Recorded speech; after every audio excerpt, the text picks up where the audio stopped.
we have 4 talks in this session.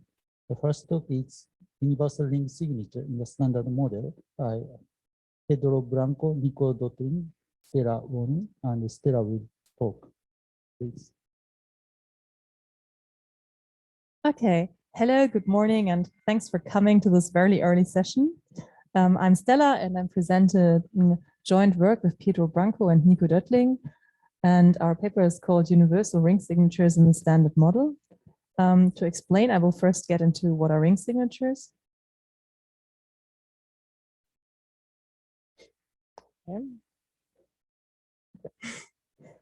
So ring signatures are just regular signatures where instead of using one key in signing and verification, you use a whole ring of keys. And what you get from this is anonymity and unforgeability. So if you have a verifying signature, you want to be sure that somebody in this ring has signed it, but you should not be able to tell who exactly. So this is the anonymity part. Where is this used? Nowadays, this is used a lot in cryptocurrencies, but today we want to go back to its first use case, which was whistleblowing.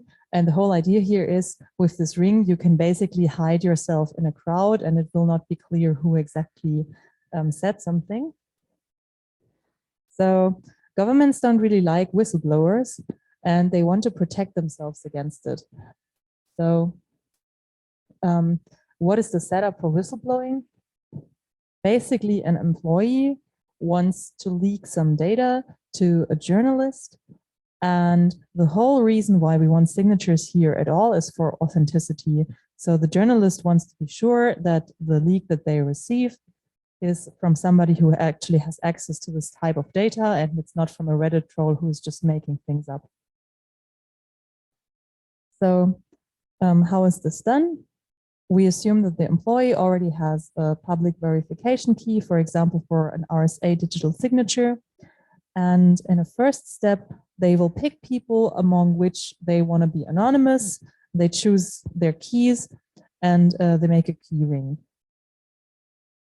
In a second step, they use this ring to sign their leak.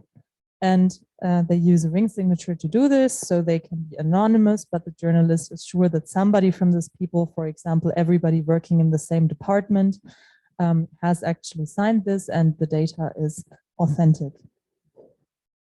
But we can never have nice things, so it's not really so easy nowadays because, well, we don't just have RSA. So there's a lot of different schemes in place, and not for all of them is it clear whether there are ring signatures or not.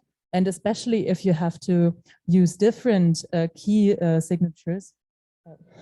from different signature schemes, because maybe not everybody in your department is using RSA. It's not quite clear. There are some previous results which do this for some types of schemes, but there is no result yet that shows that for every type of scheme you can do this. So a clever government might have the idea, oh, okay, maybe if these signatures, they all allow for ring signatures, we just forbid all of them.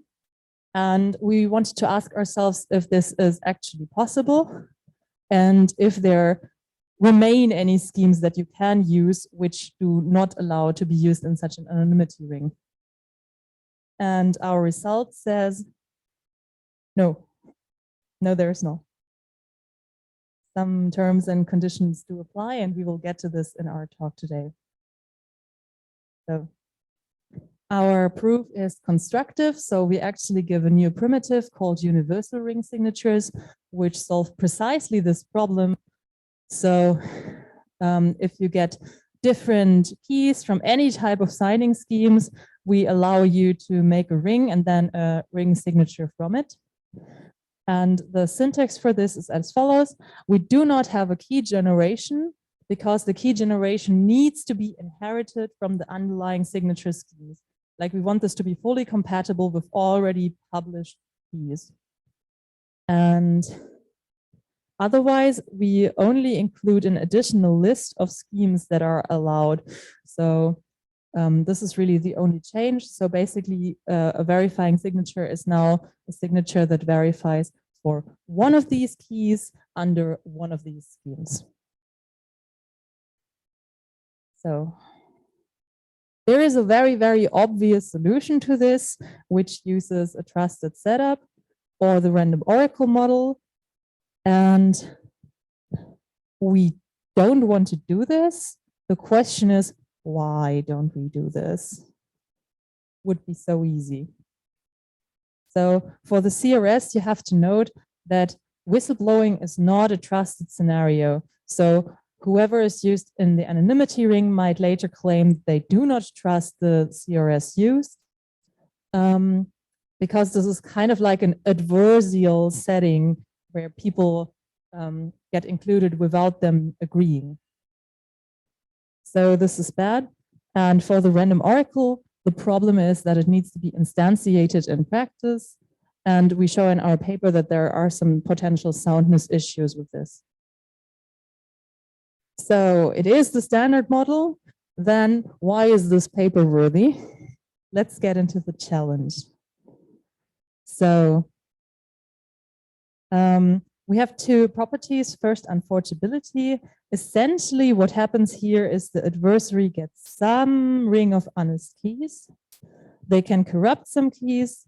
They can ask for some signatures and also ring signatures. And in the end, essentially, they do have to provide us with a forge that is a verifying signature, a verifying ring signature for just honest rings, for just honest keys in the ring.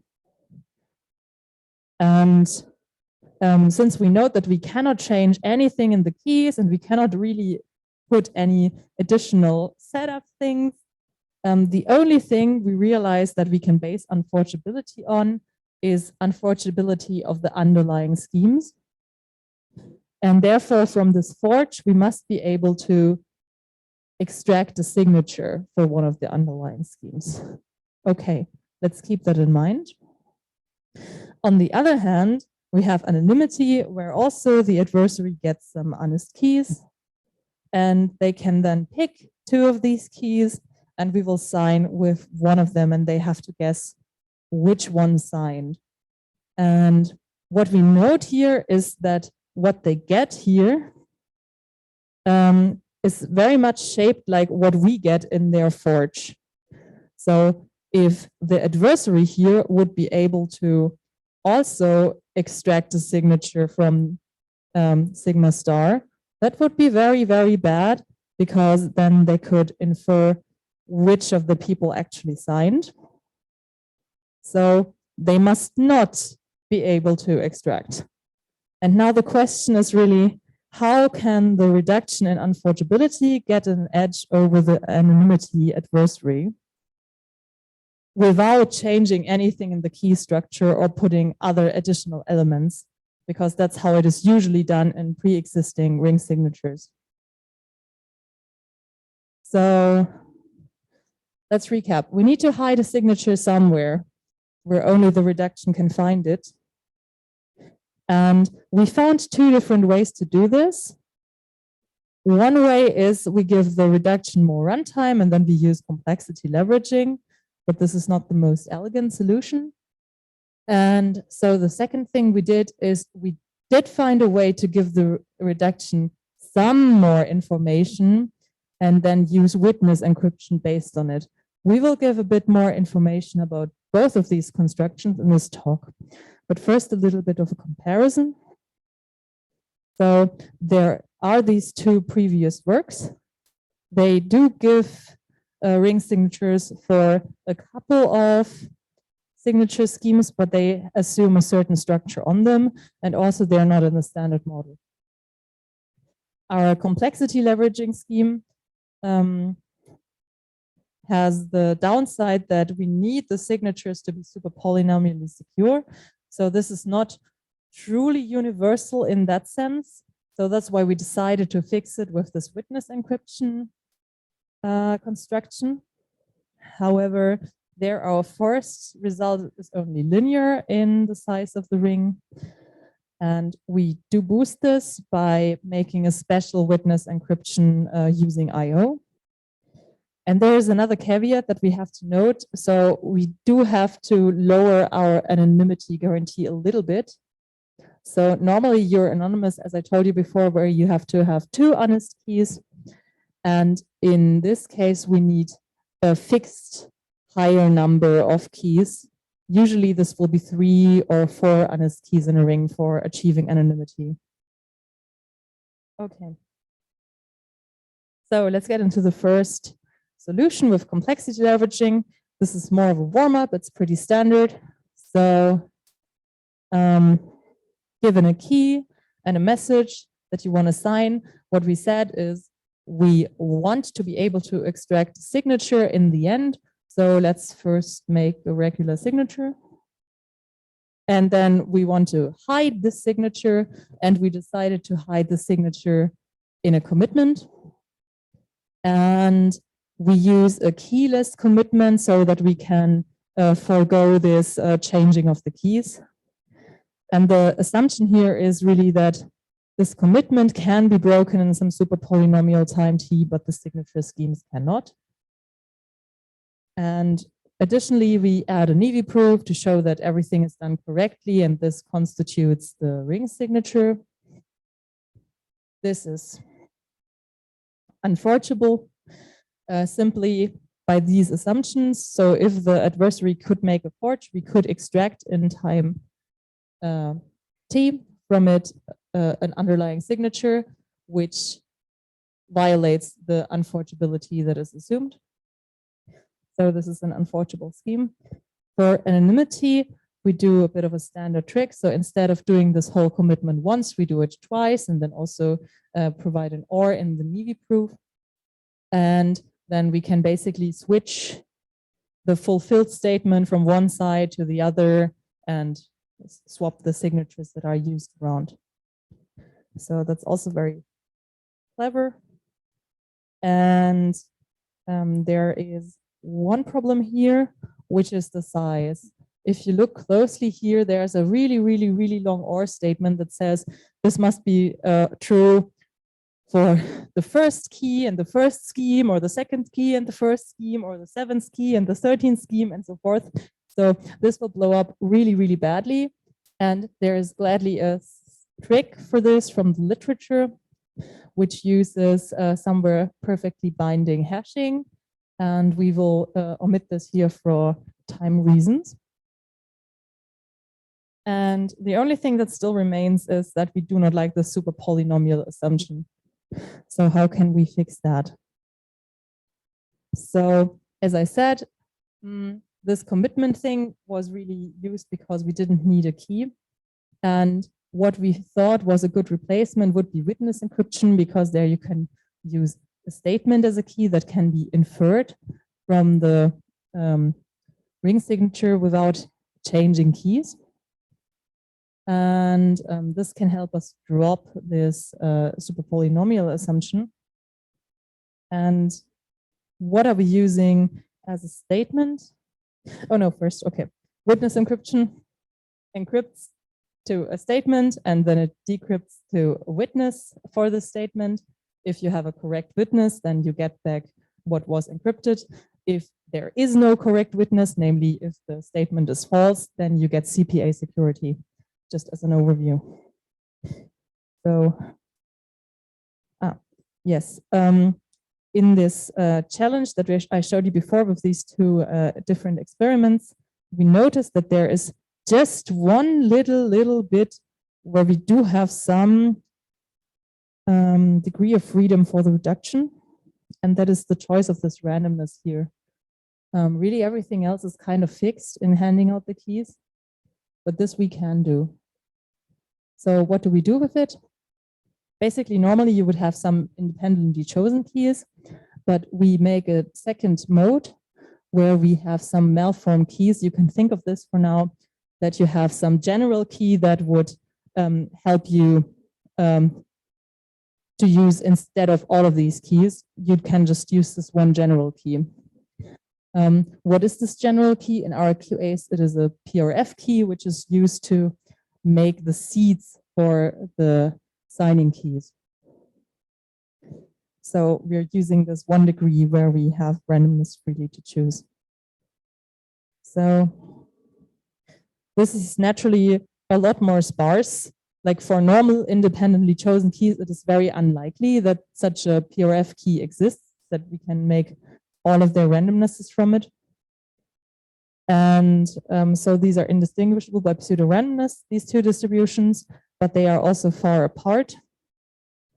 And there is a witness for us having chosen a malformed key distribution, namely this PRF key. So we basically have everything we need for witness encryption. To do it a little bit more specifically, so here you can see for standard keys, we have all these randomnesses freshly random, and for malformed keys, we have them as a PRF of one key and their index. And what we note now, we think about what precisely to pick as a statement. So basically, we only want to use these malformed keys where we want the reduction to extract. So in Unforgeability, and there the reduction can control all but one key. So one key they have to get from the underlying Unforgeability experiment. So naturally, we just choose the statement. The statement is a ring of keys, and it is in the language if all but one of the keys are malformed in this way. So what does now hold in the anonymity? Like we already made sure in Unforgeability that we can extract, but in anonymity, what happens? So the adversary must use T honest keys. In our T anonymity, this is potentially more than two. This is where this comes from. So basically, for them to succeed in opening the witness encryption, they need that at least T minus one of them, because they can choose theirs, all malformed, but they cannot choose the honest ones, to be essentially malformed. And then we show that this is unlikely by looking at the min entropy. So the min entropy of the malformed keys is always going to just be lambda, because we really only choose this one key. But then on the other hand, since for standard keys, they are all independently chosen, we have the number of keys times the lowest entropy of each of these key generation schemes as a lower bound on the entropy. So if we pick T big enough, then this will be considerably bigger. So what do we need to pick? So we can assume for a secure scheme that people would accept that this amount of entropy in the key generation is roughly in the order of the security parameter. And so here, for example, if it's half the amount of bits as the security parameter, so like out of every 2 bits of randomness, you get 1 bit of entropy in the key, then TS4 is sufficient. And we think that this will be a reasonable assumption for a lot of schemes. So to put it together, basically, we drop the commitment and put a witness encryption there, but everything else stays as it was before. And Unforgeability now holds, as I just explained, because the reduction can get one key from the underlying challenge from the Unforgeability of the underlying scheme, and the rest it picks malformed, and then they can extract. And in anonymity, it will pick honest keys, and as we just discussed, then it's very unlikely that the adversary can extract. So there's one more thing, the size. Namely here, the statements in the witness encryption, they are very, very long because they include all of the rings. So I will quickly give you an overview of how we will fix this. So instead of using outputting one long witness encryption for all of the keys, we split it into smaller witness encryptions for where we just say, oh, this key is malformed, this key is malformed. And we hide in them shares, which we pick such that a random number gets out of the secret sharing if we get enough of them decrypted. And we use this basically as a one-time pad encryption of the message that we want to transmit. And now what we notice that a large part of this we can create via a program. Instead of sending all of these single ones, we give a program that essentially has some information in a hash stored about the keys. And then you will input one of the keys and it will verify, yeah, this is in the set probably. And then it gives you the corresponding ciphertext instead of you getting all the ciphertext. So this is what we do to reduce the size. And this is where we need to use IO then. Okay, so as an overview, we've shown today that ring signatures exist for any type of signing schemes and also for using multiple types of signing schemes together. And we do not need collaboration of any kind. We've given 3 constructions, one with the complexity leveraging and 2 with correlated keys. One of them is linear in size, and the other one needs to use IO. And thank you for listening. This is the talk. Are there any questions?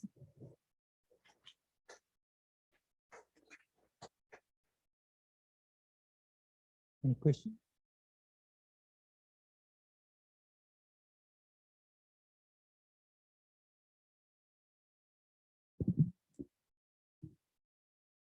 Thank you for the great talk. I didn't see why you don't want to use a random Oracle model. What the soundness issue means that it's a theoretical, in theoretical sense. So if there is some artificial scheme that if we instantiate random Oracle with a real hash function, then it may be insecure.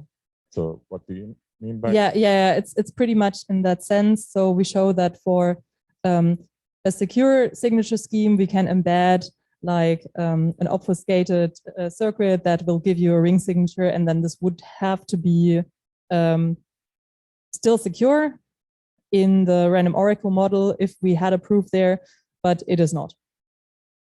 Okay, thanks. Yeah.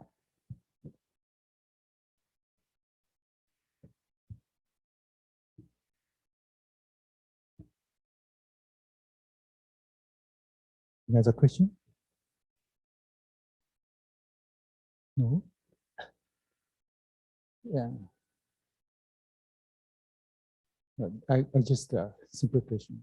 What is the assumption that witness encryption exists? Sorry. What is the assumption witness encryption exists? What assumption for the witness encryption? Exist witness encryption. What assumption you assume? I think we just assume that witness encryption exists. I know that it exists from IO, but potentially it could exist from less than IO. So this is why we distinguish between these 2 cases. Your third scheme is assume that IO, right? Yeah, your third scheme also assume that IO, right? Yeah, the third scheme assumes IO directly. And for the second scheme, it is not clear whether we need IO to have witness encryption. We just know it's sufficient. So we wanted to make the distinction if witness encryption becomes easier sometimes. I know. Good. Okay. There are no questions. Thanks, speaker again.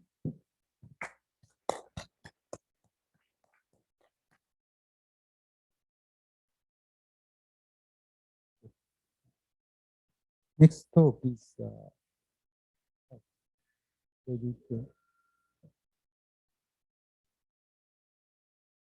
next talk is the Abe Okamoto partially blind signature scheme revisit by Julia Kastner, Julian Ross, Jian Yu Xu, and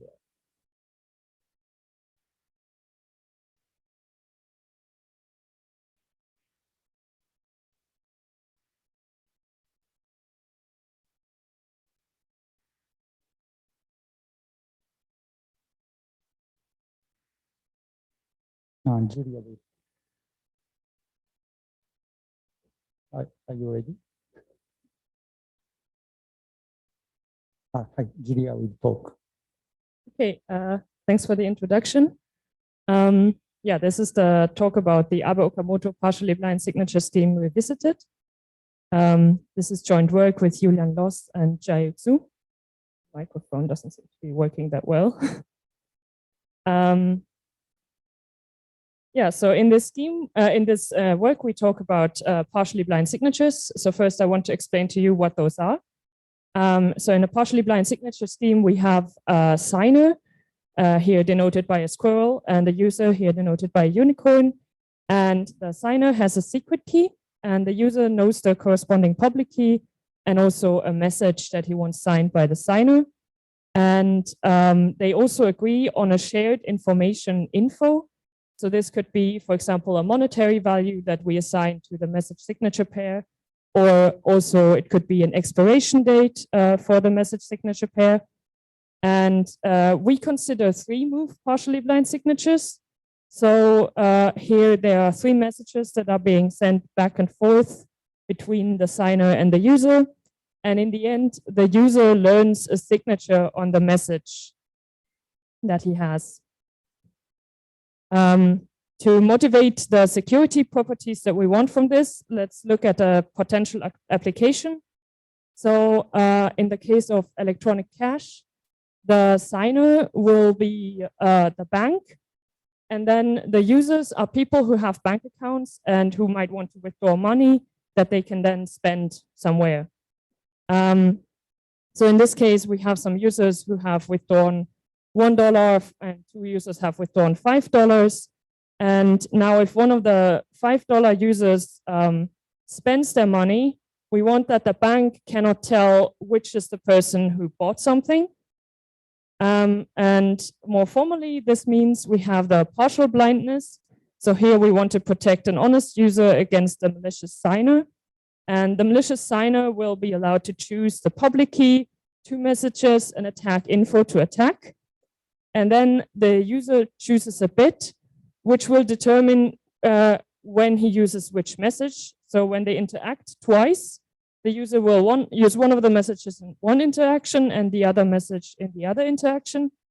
And in the end, the user will either output both message signature pairs if both interactions were successful, or it will output an error symbol if at least one of the interactions was unsuccessful. And these values are given to the signer, and the signer has then to determine which of the messages was used in which of the interactions. On the other hand, of course, for electronic cash, we would want that if a user withdrew some money, he cannot spend more, or he cannot use different coins than what he got. So here the user again has 2 5s and 1 1. And we would, for example, not want that this user can somehow output 3 5s in the end. So for this, we want one more unforgeability. So here we protect an honest signer against the malicious user. And here again, the signer will output a public key for the user to use. And then the user gets to interact with the signer multiple times. So also for multiple tags that he chooses. So here for a green tag, a red tag, a blue tag, and again for the green tag, for example. And now if he has interacted for some tag L times, the user will win the game if he manages to output more than L message signature pairs for this tag. So here the user would win, for example, if he manages for the green tag to output L+1 message signature pairs. In this work, we consider a partially blind signature scheme by Abe and Okamoto. This is an efficient discrete logarithm-based scheme. And it has been a very influential work because it's an inspiration for other schemes that use a similar technique, the OR-proof technique. So examples of other schemes that use this OR-proof technique are a scheme by Abe. So this is a fully blind signature scheme, the anonymous credentials light scheme, and also a very recent lattice-based scheme called blind OR. And especially the proof strategy from the original work is of interest for other similar schemes that also use this OR-proof technique. So in this work, we were looking at the proof for the one more unforgeability, and we found a gap in the proof, and we mended that gap while achieving similar bounds in terms of reduction loss as the original work. So let's look at how this scheme works. So it is a scheme that's based on groups, so discrete logarithm. So we have a secret key, which is an exponent, and the public key is a group generator raised to that exponent. And then there's a second part to the key in the manner of speaking, which is this set, which is a hash of the shared information info. So recall this could be something like the monetary value. So we would hash, for example, $1. And what's going to happen is on the signer's side, there's an OR proof that the signer knows either this secret key X or the discrete logarithm of this tag key set. And this is done in a very similar way to Schnorr signatures, for example, or blind Schnorr signatures. So there's these two initial group elements that are sent as a kind of commitment. And then the user will blind these group elements into other group elements and hash them along with the message and the info to then blind into a challenge value E that he sends over to the signer. And the signer does then the OR proof computation to respond with these two components, the orange component corresponding to a proof of delog knowledge of the X, and the green component corresponding to a proof of delog knowledge of the Z. And then the user can again blind these values to obtain the actual signature. So the signature is going to consist of these 4 exponents. The verification works like this. So in the verification, we just add together this omega and delta value and check that it's equal to the hash of these group elements that can be computed from the signature along with the message and the info. And you don't need to remember the details about which exponents are here. You can just think of, if you're familiar with Schnorr signatures, that this is an OR proof of 2 Schnorr signatures. So now I'm going to talk a bit about the proof strategy. So the basic idea is that the reduction can either simulate the signing using this actual secret key X and extract the discrete logarithm of Z. So it will program a random oracle so that actually the discrete logarithm challenge is embedded there. Or it could use the discrete logarithm of Z, again by programming the random oracle, to generate signatures and then try to extract the discrete logarithm of the public key, so the secret key X. In a bit more detail, the reduction first is going to pick a secret key X or pick the delog Z. So it chooses which one it will use. And then in the next step, it will run the adversary once to obtain L+1 message signature pairs from the adversary. And then it will reprogram the random oracle after a specific point. And then it will run the adversary another time. So this time it will use the same random coins for the adversary, and also all the random choices it makes itself during signing will be the same. The only thing that changes is really the way it responds to these random oracle queries. And then it will hope to get the other key from the signatures that the adversary outputs. So this other key will then be the solution to the discrete logarithm problem. And the most difficult part in the proof is this analysis of why we actually get this other key with a reasonable probability. And this is also where the gap in the original proof occurs. So let's look into why this is difficult to see that we can actually get the other key. So what happens in the proof is we use the forking technique. And the forking technique means we respond differently to the hash values, to the hash queries in the second round. So we pick a place in the hash queries where there was a signature before. And now, starting from that point, different hash response will be given to hash queries in the second round. From that, there will hopefully be 2 signatures that can then be used to compute at least one of the witnesses that was used to generate the signature.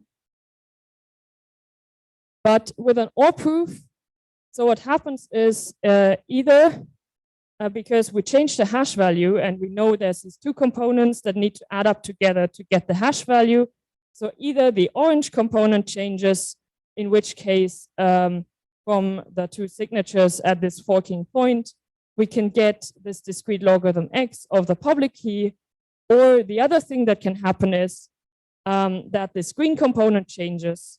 And in this case, we would get the discrete logarithm of z of this hash of information info. So as a reduction, however, what's going on is the reduction has this secret key, which I've formally denoted in purple.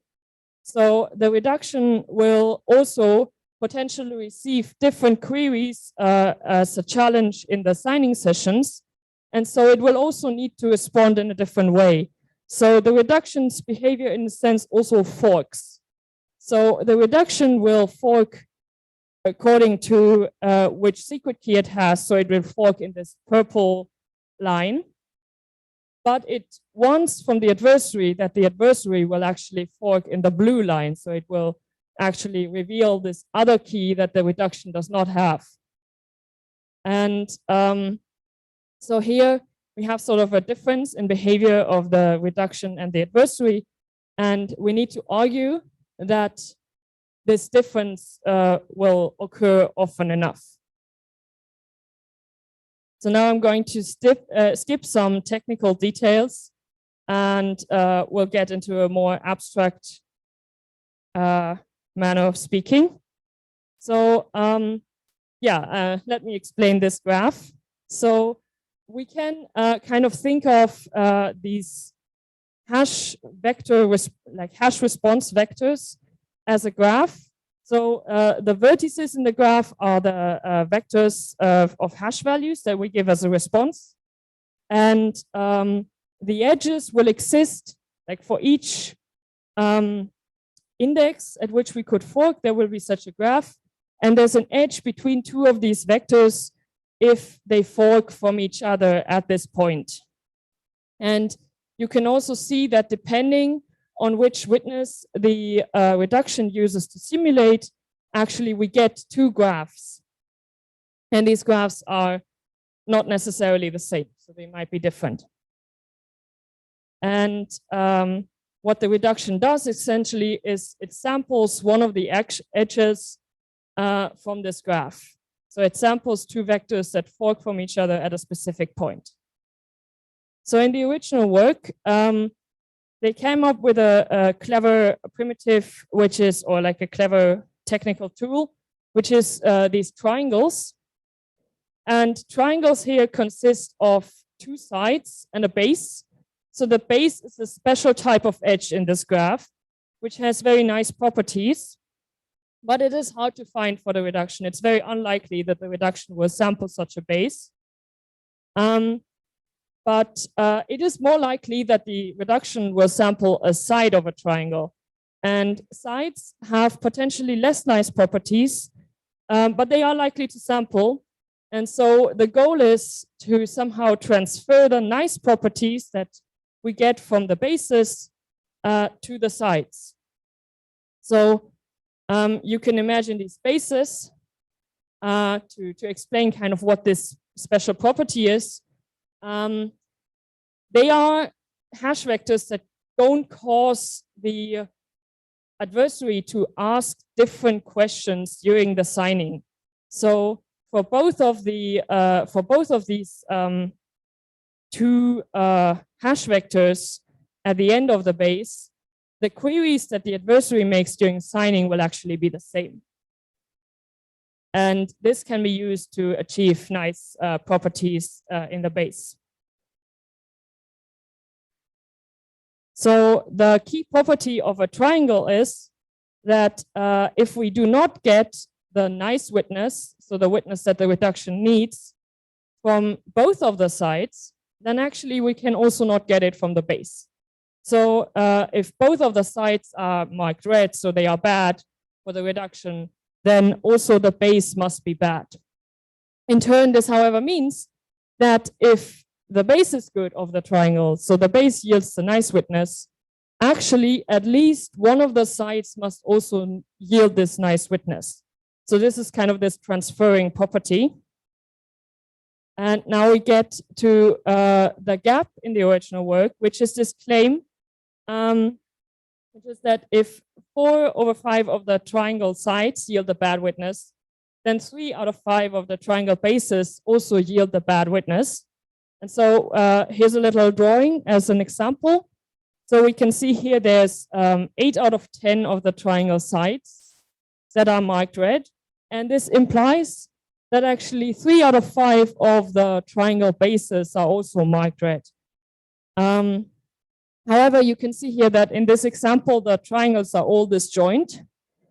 And this is where it becomes tricky, because actually if they are sharing components, the triangles, then this claim does not hold anymore. So here you can see we have some triangles again, and 5/6 of the triangle sides are marked red, but actually half of the triangle bases are not. So here this claim does not hold anymore.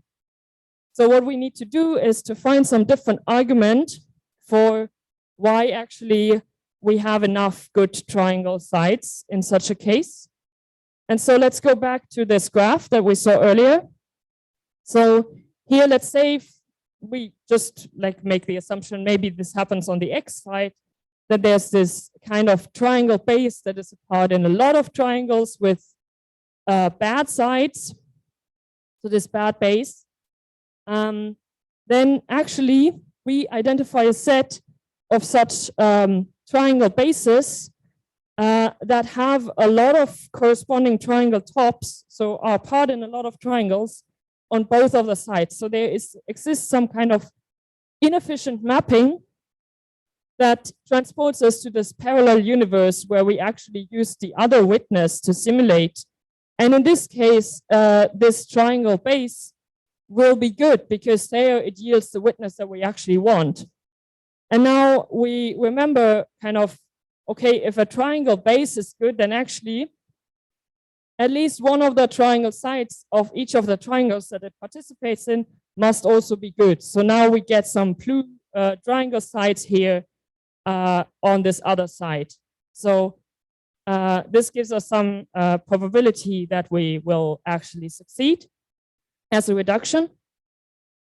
But we're not quite done yet. So the other thing that can happen is that triangles somehow share sides. And the problematic case here is that if they share the sides that are good, so we know they have one good side, but they might share that good side with another triangle, which in the end would mean that it's less likely for us to actually, as a reduction, find that good side. So here we have as an example, this image where again, 8/10 of the triangle sides are bad, but actually the triangle bases have a very different distribution. So here, 4/6 of the triangle bases are good, despite most of the triangle sides being bad. And so we somehow need to deal with this case as well. And basically, we can find a combinatorial argument for why this cannot happen. So you might see here that there is somehow a triangle base missing that would be red, because this like dotted line is not in the picture. And so basically what we argue is that this case where the dotted line is missing, which would then actually give us potentially a good triangle base on the other side, this cannot happen too often. And now I'm going to summarize what happened. So the original scheme by Abe and Okamoto is an efficient partially blind signature scheme. We mended some gaps that we found in the proof while still achieving a similar reduction loss to the original work. Unfortunately, this reduction loss means that there's only a small number of signing sessions that can be open in parallel. But this is actually kind of inherent to this type of scheme, because there's this ROS attack on schemes of this type, like on blind Schnorr signatures, it works as well. So this is an attack that works when there's many signing sessions open at the same time. And so an open question would be, are there schemes that maybe use this technique that allow for a polynomial number of signing sessions to be open at the same time? So this would mean that we need to somehow overcome this loss, which is related to the number of signing sessions. And one candidate for such a scheme could be this fully blind signature scheme by Abe, which is believed to be immune against this attack and shown to be polynomially secure in the algebraic group model, but we do not yet have a proof of polynomial security without the algebraic group model. So this concludes my talk. I thank you for your attention, and I'd be happy to take your questions.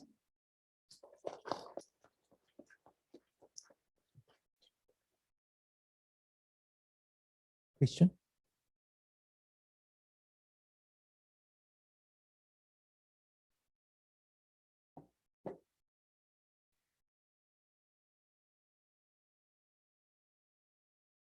So I am the original inventor of this scheme, and I have to say thanks so much for analyzing that very complicated proof in that depth and finding the bug in the very deep point. And one of my question is that okay, in the open questions you point out that still that scheme is only for secure only for a very small number of signing. But for these days, there are some bootstrapping paradigm. Do you think that there is a possibility that this one fits to that bootstrapping paradigm to upgrade its security? Yeah, so we actually were thinking that this might work for this scheme because it has this. So I know these bootstrapping techniques for these schemes based on linear functions. And I think this scheme might fit into this linear function thing. But of course, I think the bootstrapping technique would need to be adapted, but I think it is possible that it might fit into this linear function paradigm somehow, and then be able to be bootstrapped. Great, thanks a lot. Thanks for the question.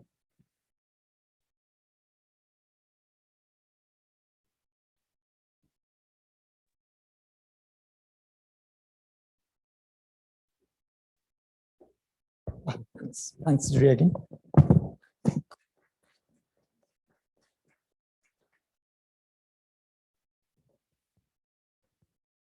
Next talk is online, so I hope speaker will show up. Yes. Okay. The next talk is analysis of algebraic group model, which by Jonathan Katz, Hong Chang, and Hongshen Zhu, and Hongshen will talk. Can you see my screen?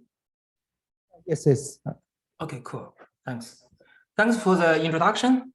Yeah, so this is a joint work with Jonathan Katz and Cong Zhang. So the title, is my voice okay? Your slides are not in presentation view. Yeah, it's readable or not? That's better. Okay. Okay. The title of the talk is an analysis of the algebraic group model. So, oh, sorry, give me a second.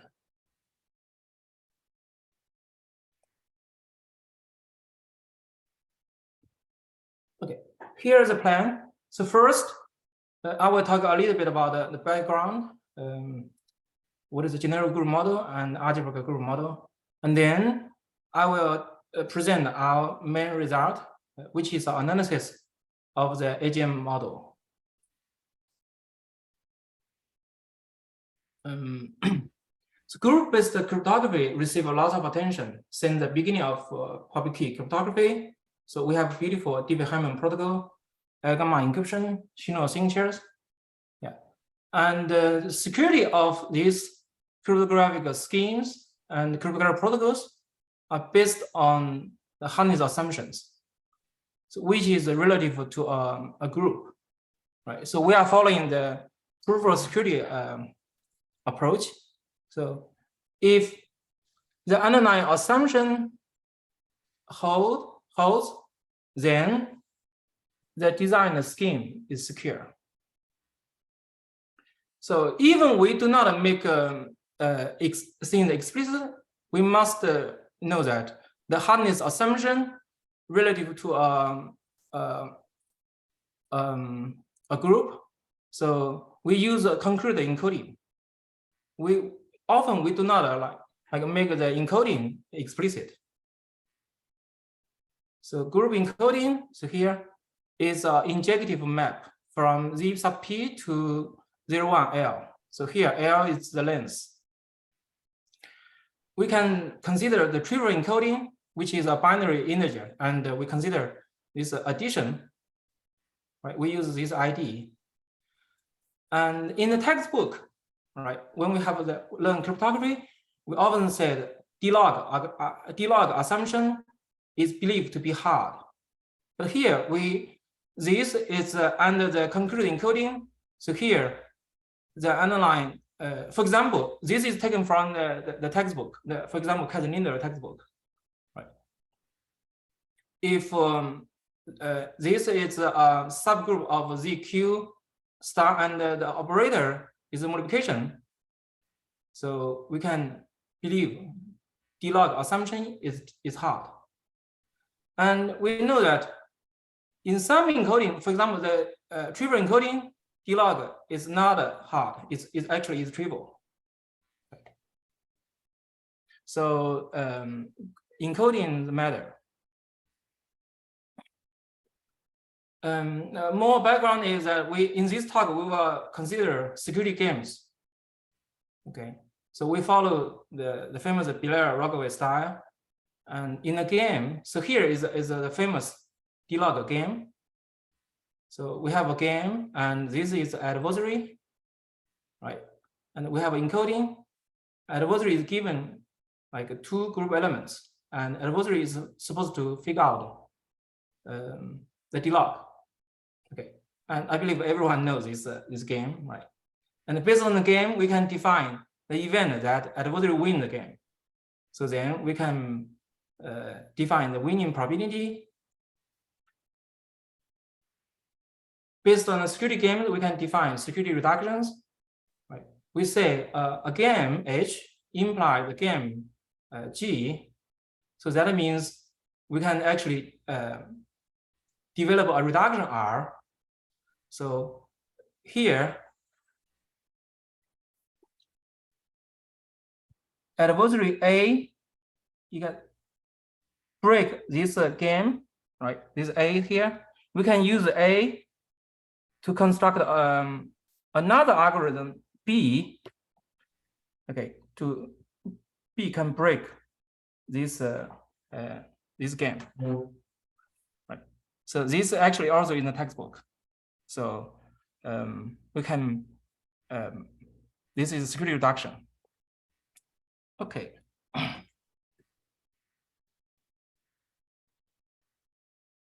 So now this talk is about algebraic group model and the generic group model. So the reason is that when we talk about concrete encoding, many things are not known. If, for example, we do not know any unconditional hardness can be established in with respect to any concrete encoding. So Shope, back to like 1997, so Shope developed the following model. So here, we have the game, right? And in the game, we have the adversary. So now the game adversary can make like algo query to obtain the encoding. So here, either A or the game can make like query X. Here is from ZP. We know that the encoding is sigma is ZP mapped to 01, right? 01L. Okay. So we can make this kind of query. This query called a labeling query. We submit the X, we obtain the encoding sigma over X. There's another second type of interface. It's called a group operation interface. So here we submit two like group elements or encoding to the oracle, and the oracle will check, okay, if these conditions satisfied. If this this group element is a encoding of X and Sj is an encoding of Y, then we can add these two like X and Y, we obtain Z, and then we send the sigma over Z as the response. If this is not satisfied, then the oracle will return a but. So this is the Shoup model, Shoup generic group model, and Mauer has a different version. In this talk, we mainly focus on Shoup.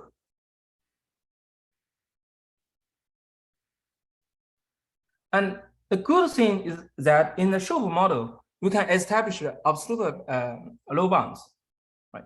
We can in the Shoup paper. So, for example, D-log low bounds, CDH, and many like hardness, absolute hardness can be established unconditionally.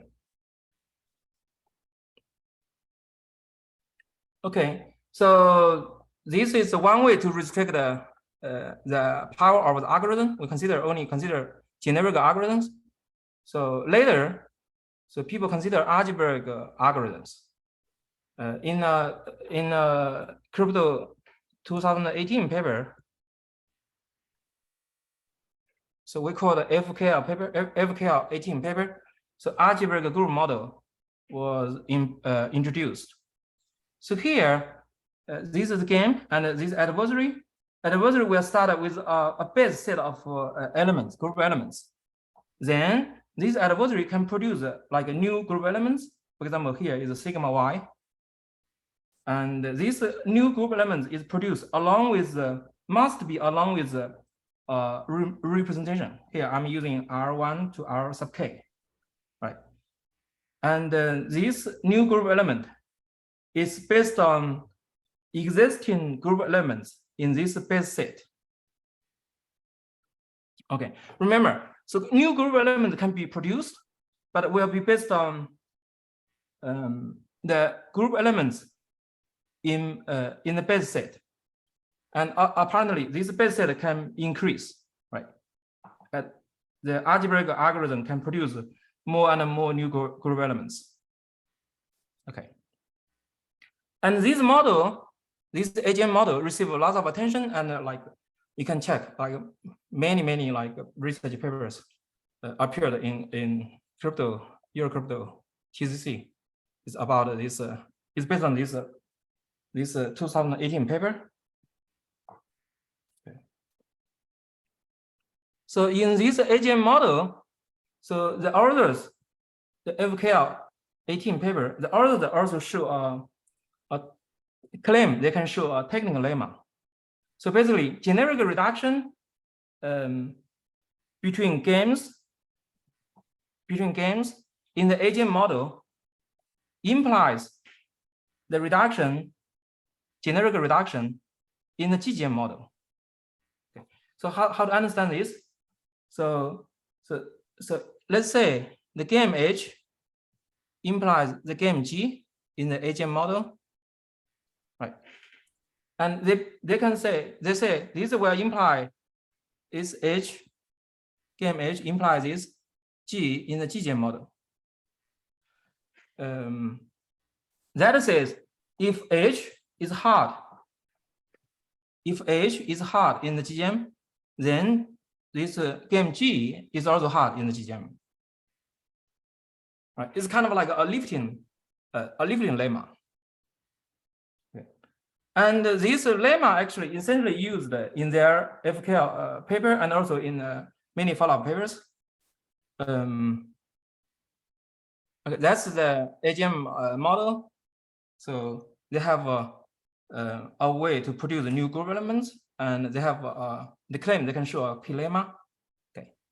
In our paper, we basically we do a security analysis of this model, and we identify some issues with the AGM model. For example, as I said, new group elements, right? There's the intuition. Okay. New group elements can be produced, but these new group elements must be produced through like the valid group operations. And in their paper, this is their intuition. The only way to produce for algebraic algorithm to produce new group elements is through like a valid group operation based on known in the base set, based on known group elements. Right? You guys remember, right? In the previous slide. So here, this is a known. It's the known group elements. Okay. The only way for algebraic algorithm to produce a new group element is through like group operator, valid group operation, and based on known group element, then you can get a new group element along with the representation. So that's the intuition. And we found like this their intuition and their actual definition, there's a mismatch, and we can construct we can derive new group elements, but using non-group operation. Okay, we didn't use like group operation. We are still able to produce a new group element, but with like valid representation. So here, this is our example. So here we consider like the trivial encoding, right? Remember here the base here, the known group element is one, right? We consider this group, okay, and the group operator is addition. So here we in line 2, we were using like non-group operation. Remember, when we talk about the trivial encoding, the group operation, the valid group operation is addition. Okay, remember, right? In many slides back, right? It's addition. But here we didn't use a valid group operation. We were using like a multiplication, which is a non-group operation. We are still able to get a group element, right? S is a group element. It's in a ZP, right? And also this second S is the representation, is a valid representation. Okay, right? So how to understand this? We can add up S number of like ones. One is the base, right? We can obtain this group element. Okay. Hope you guys can follow what I said. Okay. So more details you can find in the paper, but I want to claim that we can have an alternative way based on non-group operation. We are still able to produce something like a valid group element along with a valid representation. But in their FKL paper, their intuition is to produce valid group element along with the valid representation. There, the only way is to use group operation. And here we show a counterexample. We were using like non-group operation. Okay. There are other issues. Okay. So our second result is that we find there are key lemma. There's a big issue in the AGM paper. The big issue is about you guys remember this is their key lemma. In the 2018 paper, they claim they can show this lemma basically as said. So reduction between games in the agent model can be imply the reduction in the GGM model, right? And we show this lemma in some scenarios, this lemma will not hold. So we have a theorem. So here, more explicitly, we show a count example. Okay. Right. So we call the BEG, is a binary encoding game.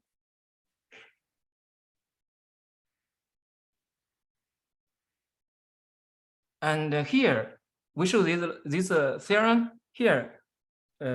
Game G is the counter example game we designed.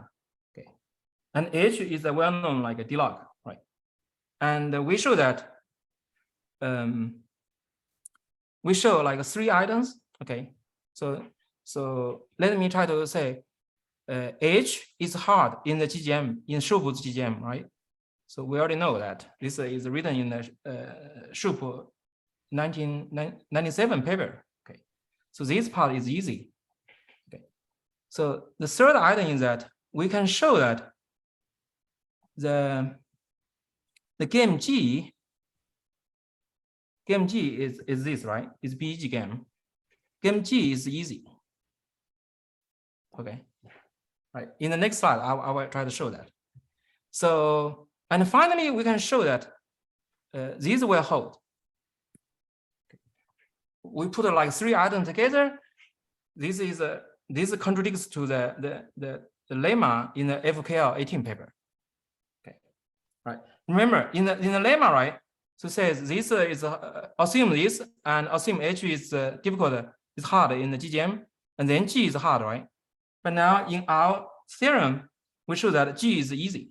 Okay, that's a contradiction.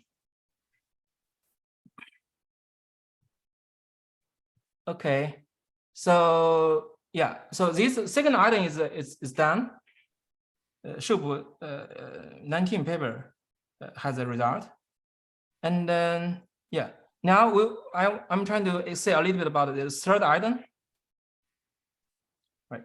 So this is the game G we designed. Okay, it's kind of spherical, right? So if you draw pictures, we have this game. This is BG game. Okay, this is the adversary, is the encoding. Okay, right. So here I want to like go through these details one by one. Just believe me, this is a rewriting of this pseudocode. Okay. So A is given like group elements, capital X, capital UIs, right? And then adversary A is supposed to produce another group element, let's say Z prime. Adversary A win the game in the BG game, right? If Z prime is equal to Z, right? Z is here. Z is capital Z is a group element, encoding of the little z. Okay. Right. So back to the previous slide, the third item basically says the game G is easy. Okay. So this game is easy in the Shupu model. Right. Game G is easy in the Shupu model.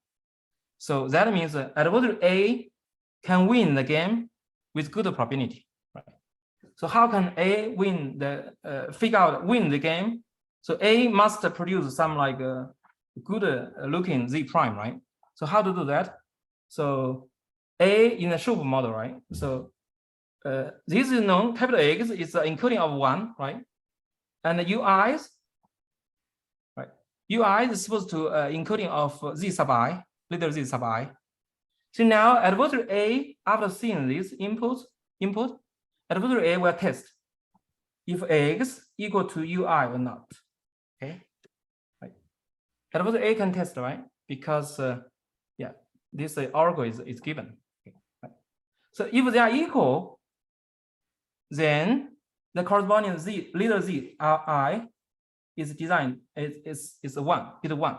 Okay. Otherwise, this zi is bit 0. Okay. So adversary A make a linear like a path of these UIs, and adversary A can recover all the I's, right? all the i's. Okay. So once adversary A can recover all the i's, z1, little z1, little z2, to little z sub l, and then adversary A in the Schroep model is able to combine these, concatenate them, these 0-1 bits together, and these bits together will form a group element and define this as the capital Z prime. So this capital Z prime group element is you magically adversary kind of like is able to glue these 0-1 bits, little z1, little z2 until little zl together can get a group element. Okay, this is allowed in the Schroep model. In this way, adversary A is able to obtain a group element Z prime, and this Z prime must be equal to Z. Okay, remember this Z is we take the opposite thing, right? We decompose this group element into like a bit string, right? Z1, Z2, ZL. So put the like in summary, this A is able to win the game, the BG game, with probability 1. Okay, so that means BG game, this game is easy,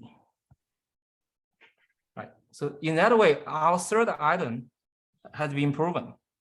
So this third item is proven. G is easy. BG game is easy. Okay. The second item is proven, right? So now the remaining is that we need to prove this first item. Okay. The first item, remember, H is the D-log. G is a new game, BG game. Okay. In order to like prove H implies G, right? So as we said before, we need to develop a reduction, right? If there's an adversary A can break this G game, then we can construct another game, another adversary B, right? Based on the reduction, this B is able to break the H game, right? So how to do? So here's a reduction, right? Remember H is D-log. Okay, so the box, the reduction. So we have this is the D-log, right? We are given like two group elements, capital X, capital Z. It's supposed to like recover like little z, right? So how to do? Remember, the first item here is an algebraic it's a reduction in the AGM model, right? So now this A is an algebraic algorithm. So this A break the BG game, right?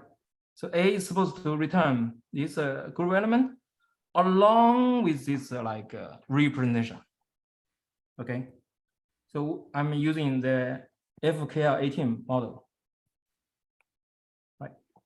So algebraic algorithm A is able to, if adversary A win the BG game, A is able to produce a valid group element along with the representation. I'm using little x0, little x1 until little xl. So, and this A must, this condition must be satisfied. Okay. Right. So now the reduction R, okay, based on these outputs, right? Capital Z prime and also the representation, reduction R is able to return a value. Okay, and then this value actually can be defined as Z. Okay, right. So, okay, so the more details like as presented on the screen. So basically, we are able to develop a reduction, okay, by using an algebraic attacker A, right? This attacker A is able to produce a valid group element Z prime along with the representation. And Hi. this representative is very useful. Hi. Maybe it's we are a bit behind schedule, so can you wrap up your talk? Oh, okay. I thought I have okay. Yeah, good. Okay, thank you. So yeah, that's actually it is the last slide. Okay. So in this, let me try to summarize. So in this theorem, we prove like we had 3 steps, right? And we prove the theorem. So the take-home message is that we in our paper we did the analysis of the AGM model, and yeah, their key lemma does not hold in certain scenarios. Okay, so yeah, so obviously, like open question is, can we fix the AGM model, right? Can we have a restricted like type of like put some like conditions so that can we fix their key lemma? Okay, thanks. And the paper can be found on the ePrint. Okay, so yeah.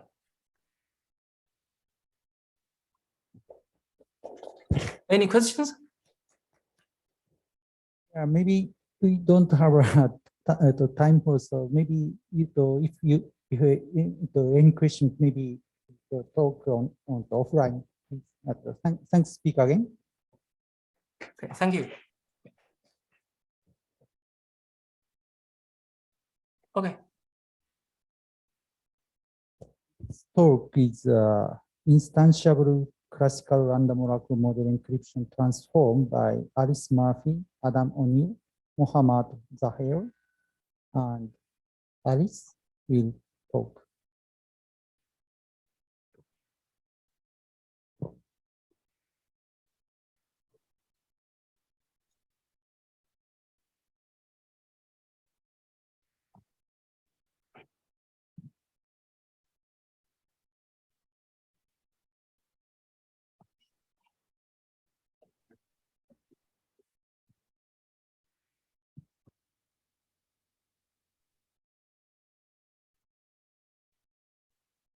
Okay. Hi. So today I'm going to be talking about the instantiability of classical random oracle model encryption transforms. And so first, just some background on what we're going to be talking about. So first, the random oracle model is an idealized model. And so random oracles output a random value when queried. So they have some dice. And they also have consistent outputs for the same inputs. So there's some scroll to write down the outputs. And it can only be evaluated in a black box way. So he won't tell you what he's doing. And so, of course, this does not exist in the real world, but proving a scheme is secure in the random oracle model shows security against black box attacks, which can be useful. So instantiating random oracles means replacing them with a real function in a way that allows the scheme to maintain security. So in practice, random oracles are instantiated with hash functions like SHA-256. But unfortunately, some uninstantiability results exist in general. So if a scheme is uninstantiable, then it means that it's secure in the random oracle model, but there is no standard model functions that can replace the random oracles and allow the scheme to maintain security.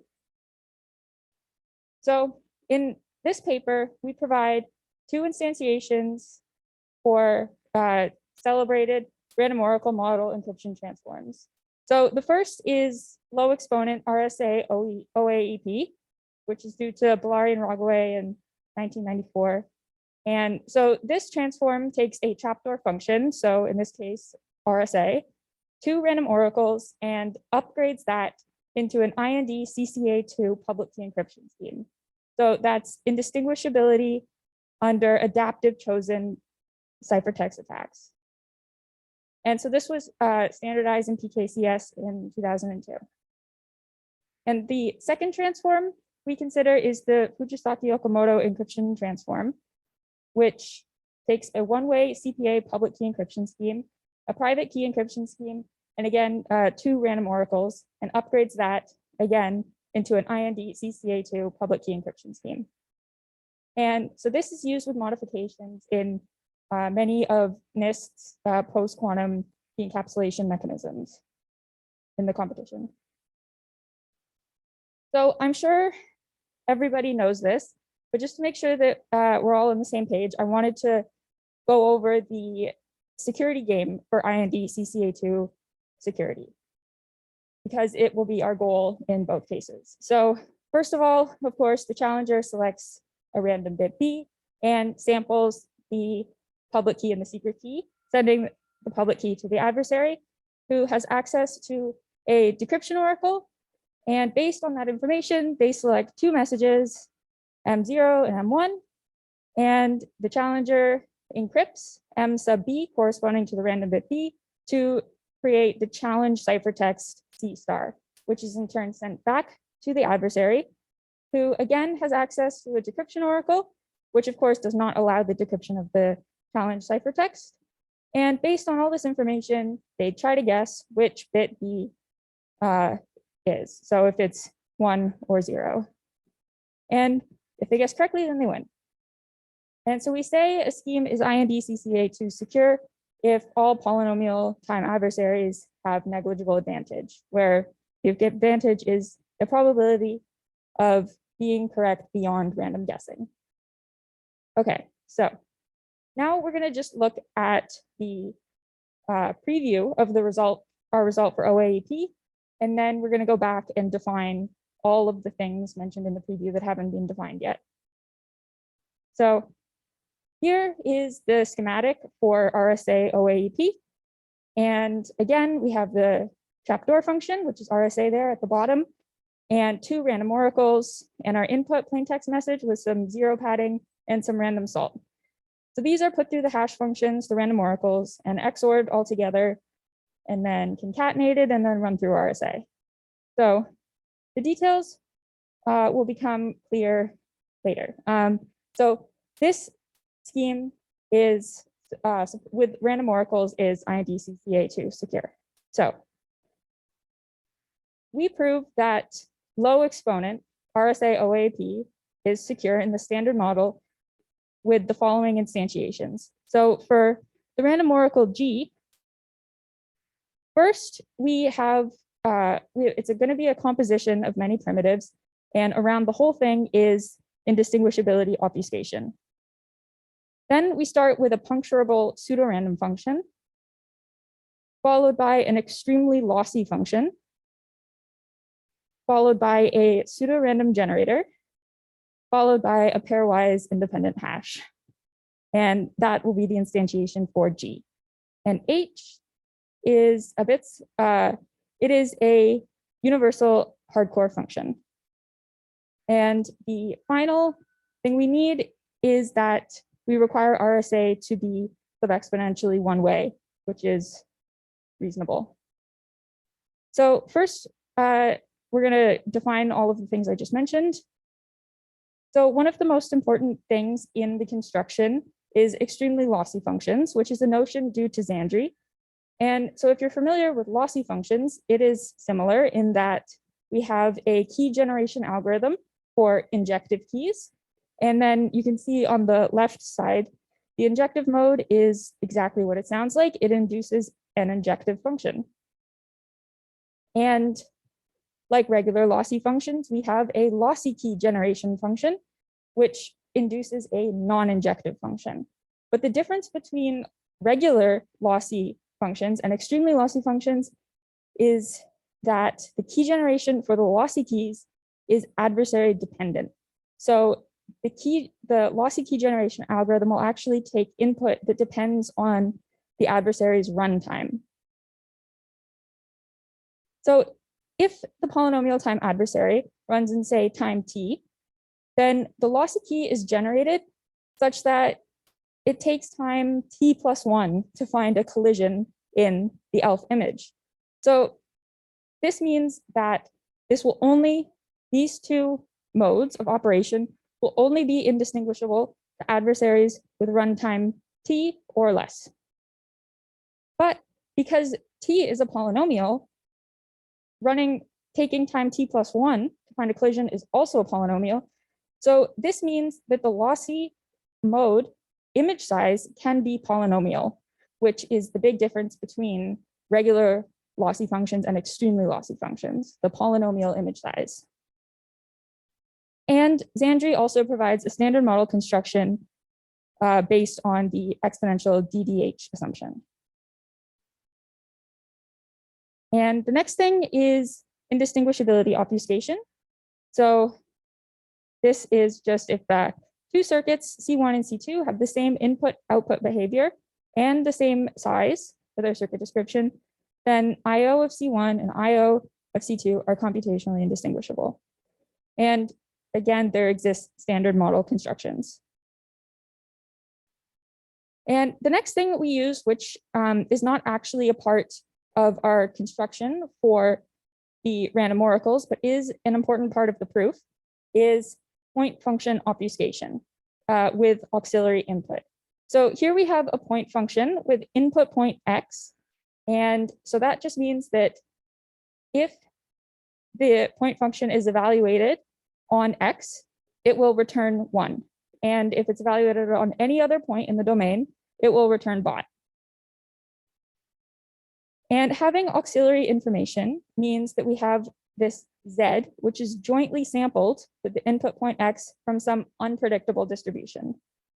And unpredictable distribution here, we mean that if the adversary is given the auxiliary information z, then they can only output x with negligible probability. And our security goal for this type of obfuscation is that given the auxiliary information, a polynomial time adversary cannot distinguish between the obfuscation of a point function px with input point x or pu or a random u.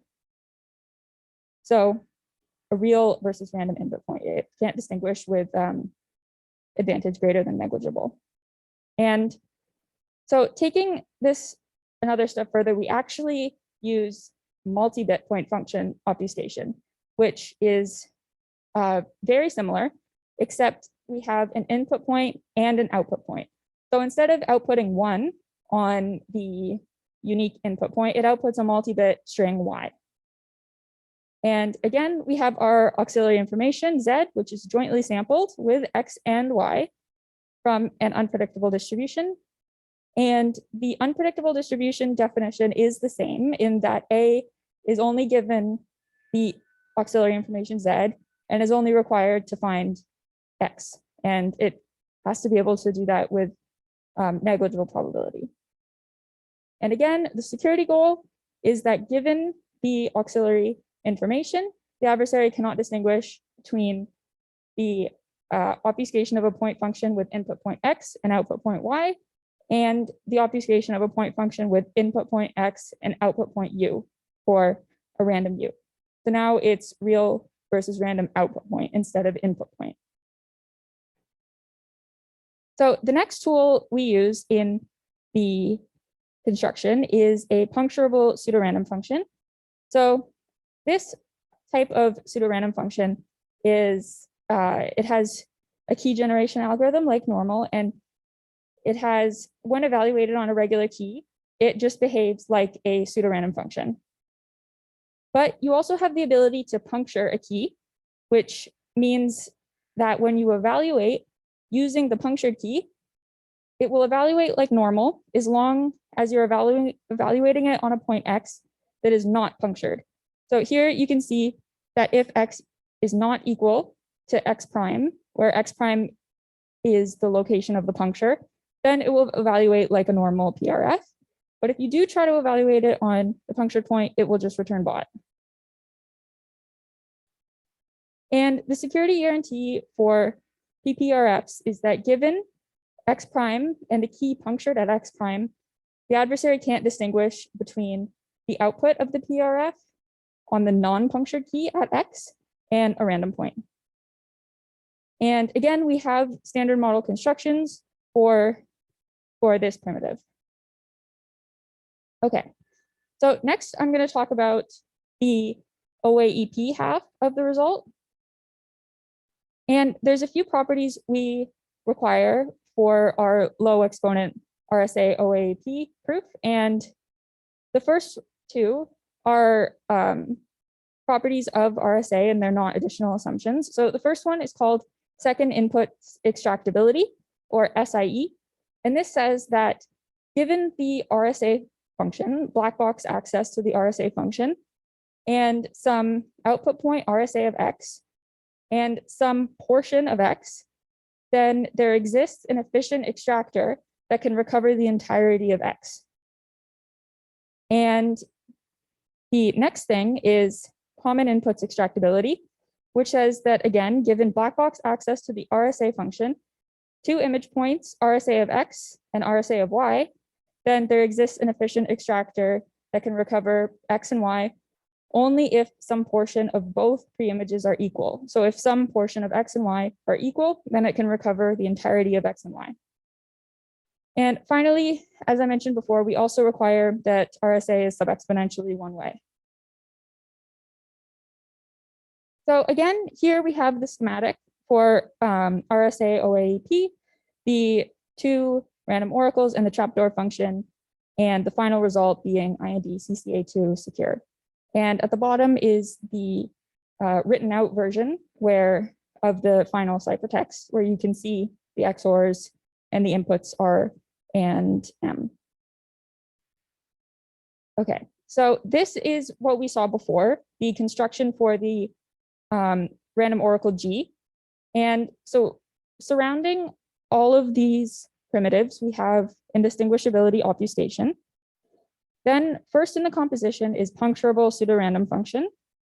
Then we have an extremely lossy function, or an ELF, and then a pseudorandom generator, and lastly, a pairwise independent hash. So G is instantiated as I just said, and H is instantiated as a sub-exponentially secure universal hardcore function, which can be constructed from standard model primitives from differing inputs obfuscation with PPRFs with short auxiliary information. Okay, so we can prove our instantiation if, again, we have H as a universal hardcore function, G is the composition, RSA is sub-exponentially one way, and finally, that there exists multi-bit point function obfuscation with auxiliary information for specific sub-exponentially unpredictable distributions. So this final thing is needed, again, for the proof and not the construction. So for the proof idea, I'm just going to go through the sequence of hybrids at a very coarse grain level. So recall the IND CCA2 game. So the starting point is we have the adversary is given the public key, which contains this key for the hash G. And so here I've omitted the PRG and the pairwise hash just for clarity.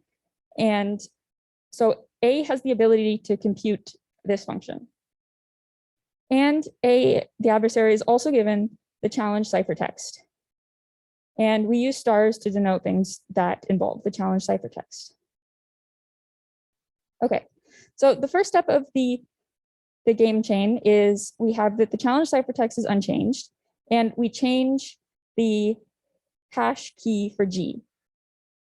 So we have done two things in this change. The first is that we have punctured the puncturable pseudorandom key at R star, which is the randomness used in OAEP.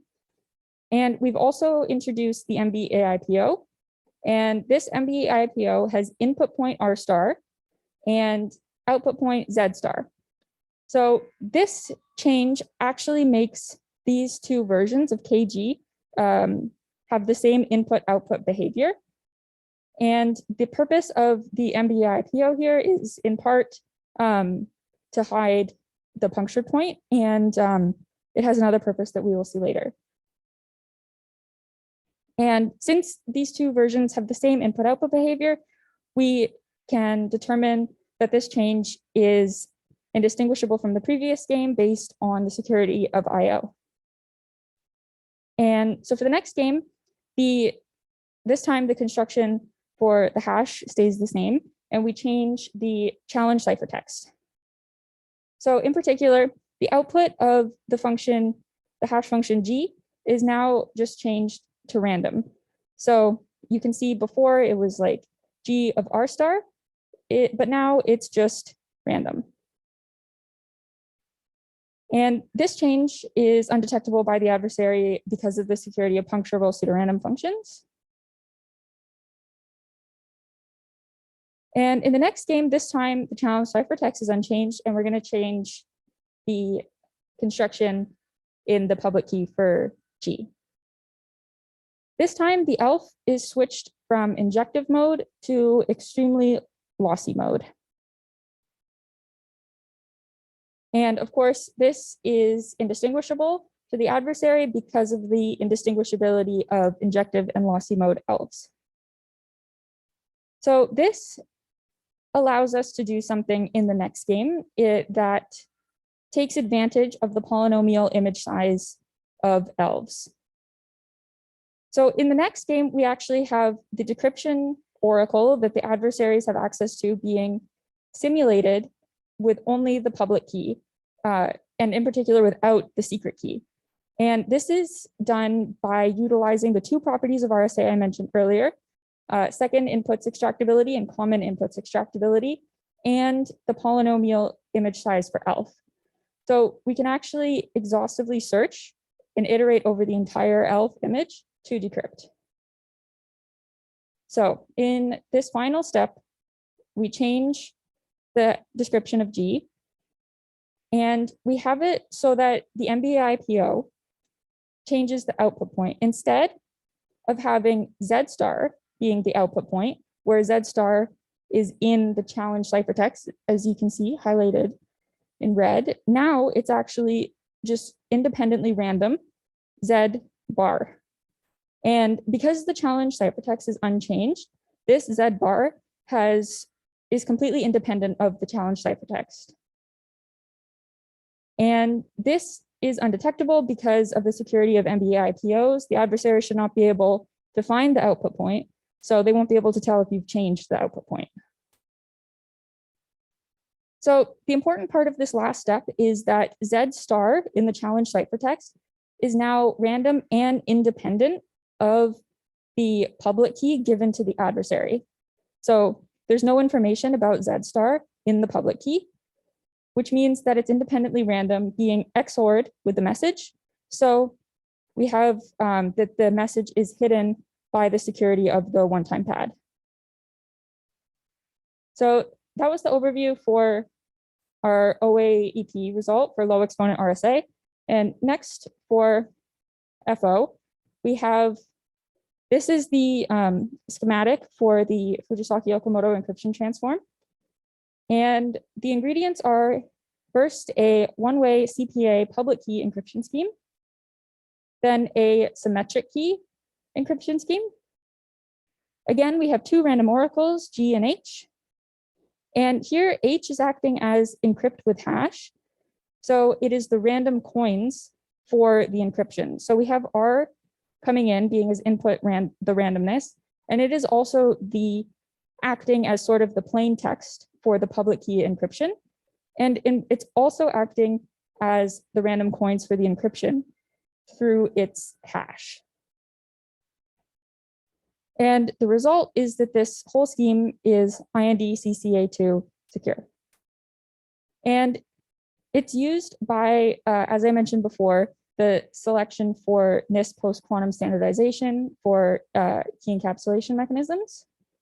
But unfortunately, this instantiation that I will present is not post-quantum secure because ELFs, the construction provided for ELFs by Xandri uses the DDH assumption. So we prove instantiation actually for a slightly tweaked version of the FO transform. In particular, the R randomness is additionally used as input for the symmetric key encryption scheme, where it is not in the original. So using this version, we instantiate G as the exact same thing as we did for OAEP. In particular, we have, again, IO, and then we have a punctured pseudorandom function, followed by an extremely lossy function, followed by a PRG, followed by a pairwise independent hash. And we have H being instantiated just as a pairwise independent hash. And the base public key encryption scheme is lossy encryption. And the base secret key encryption is authenticated encryption. And again, like for our RSA OAP result, we also need there to exist MBAIPO for specific distributions, specific unpredictable distributions. And so I won't go through the proof just because time constraints, but I wanted to mention that we prove this result in 2 steps. So following the observation of Hofheinz et al. So the FO scheme upgrades a base one-way CPA scheme into an IND CCA2 secure scheme. So this can be broken into 2 steps.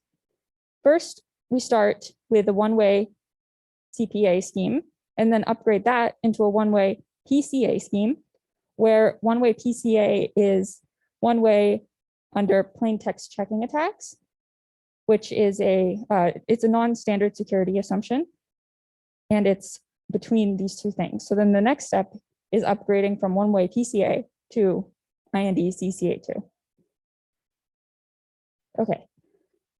So in summary, we provide full instantiations of IND CCA2 standard model instantiations for low exponent RSA, OAEP, and a tweaked version of the Fujisaki-Okamoto encryption transforms.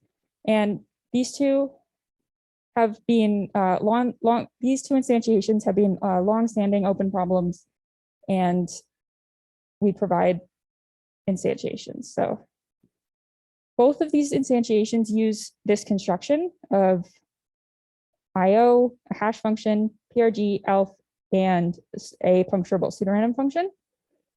And in the paper, we also provide standard model constructions for MBAIPO, the multi-bit point function obfuscation with auxiliary info based on RSA and ELFs. So some open problems are to create a version that is post-quantum secure.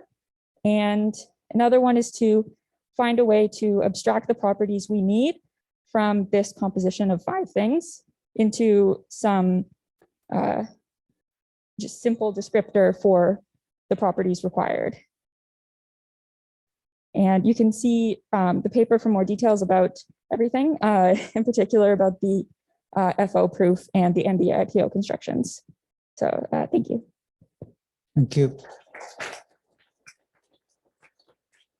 Although we are just a bit behind schedule, but do you have any short question? Oh.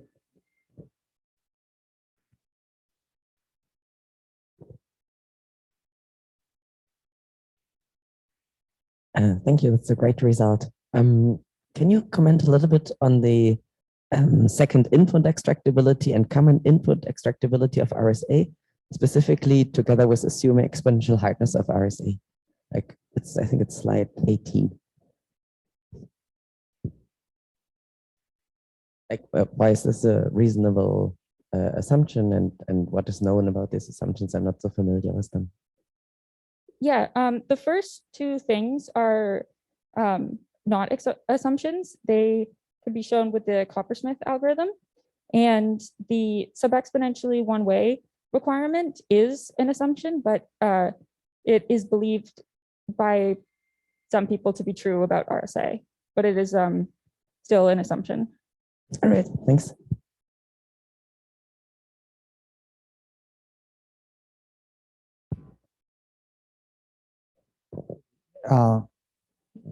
So now session closed. So thanks all speakers.